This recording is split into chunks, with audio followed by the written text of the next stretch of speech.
welcome to Desert Phire. My name is Myron, and Wally and I would like to wish you a happy July 4th and hope you're enjoying yourself. Today we're going to tackle impeachment. And the reason we chose impeachment is for the last 2 years it has pretty much dominated cable news, network news, newspapers, talk radio, and has even had a significant presence on social media such as Twitter and Facebook. And in spite of all this coverage, or perhaps because of it, impeachment is carrying around a lot of baggage that's just stuffed full of myths. The three myths that I run into most often is: one, the House of Representatives can remove the president from office by impeaching him. Number two, only the president can be impeached. And number three, the president has to commit a crime to be impeached. All myths, those are all wrong. I know, you're sitting there telling me, oh, tell me it ain't so, Matt. Well, it is so.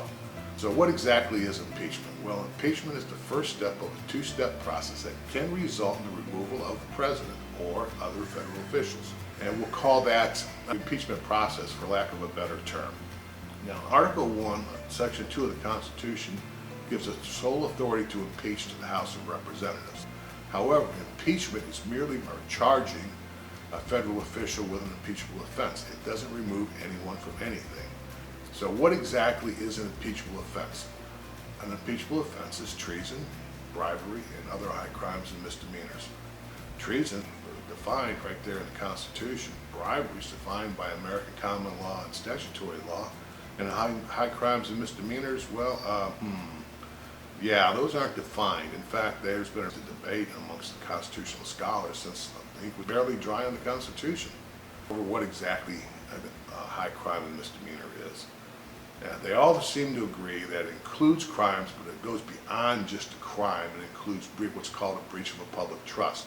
Now, their argument or their debate involves what is public trust and how severe the breach of the trust must be or the violation of law must be before it becomes an impeachable offense. Now, this whole debate, to me, as interesting as it is, or not, is pretty much like arguing over how many angels can dance on the head of a pin. It's just not relevant to the world we live in, because the House of Representatives has already defined what an impeachable offense is. And the best definition that I have heard comes from President Ford when he was a congressman trying to impeach Chief Justice Douglas of the Supreme Court, when he stated that an impeachable offense is anything that the House of Representatives deem it to be at that point in history.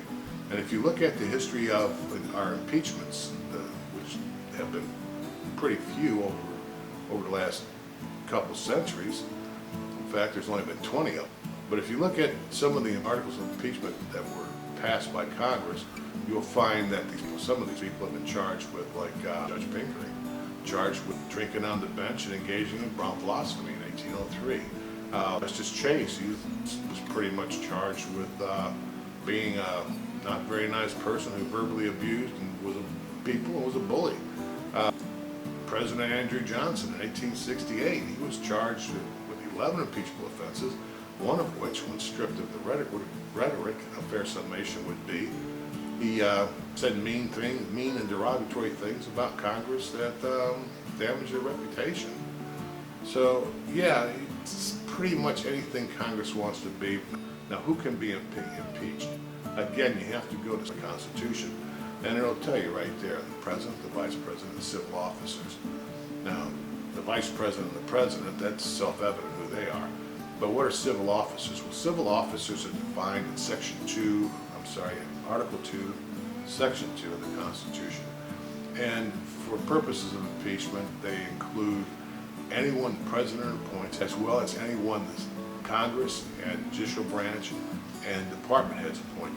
Okay, how does impeachment work? What are the mechanics? Well, over time, the actual mechanics of how the House of Representatives goes about impeaching people changes a little bit. But in general, at least in modern times, the way it happens is either a member of the House of Representatives or members introduce a resolution calling for an investigation or a person's impeachment, and that resolution is then referred to the Judiciary Committee, where if it doesn't have any support, it dies, and if it does have support, then the Judiciary Committee would open up an investigation.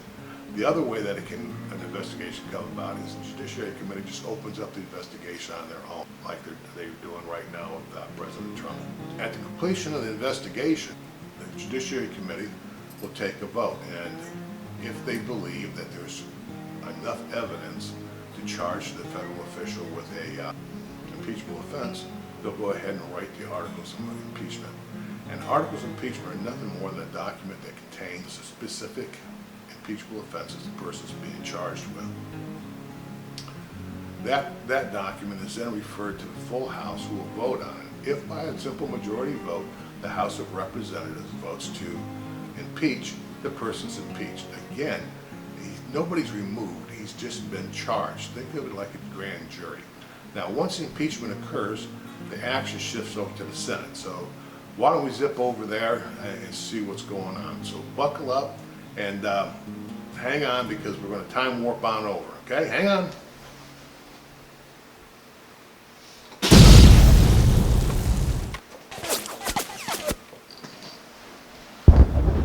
And here we are in D.C. I'm busted. Okay. I'm not in D.C.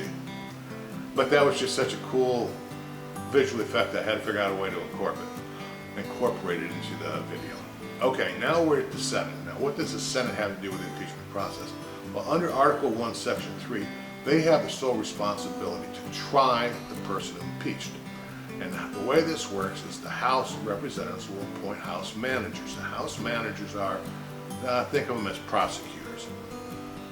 The person who's impeached will have his lawyers or legal team there. If the president's the one that's being impeached, the Chief Justice of the Supreme Court will preside. All of the senators are put under oath or affirmation.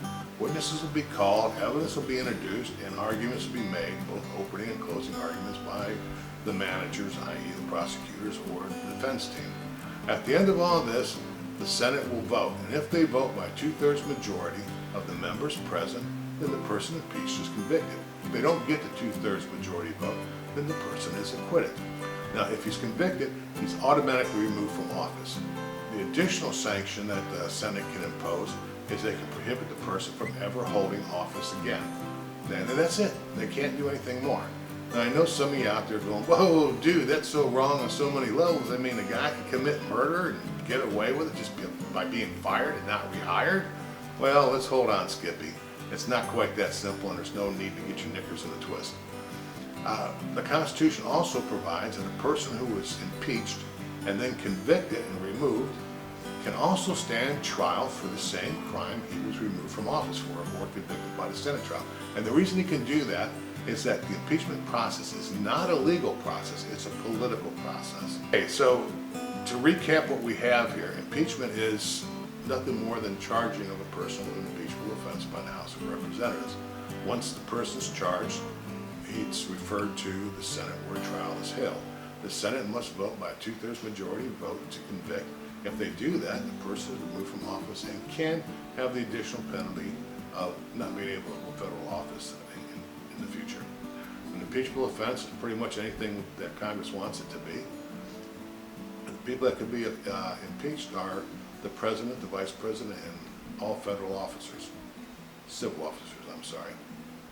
Now, I want to note that in Article 2, Section 2 of the Constitution, when they define what an officer is, they do not include military officers, and they do not include senators and congressmen. Remember, like my mama always said, money can't buy happiness, but it sure can rent it. Take care and enjoy yourselves. Hope to see you soon. Bye-bye.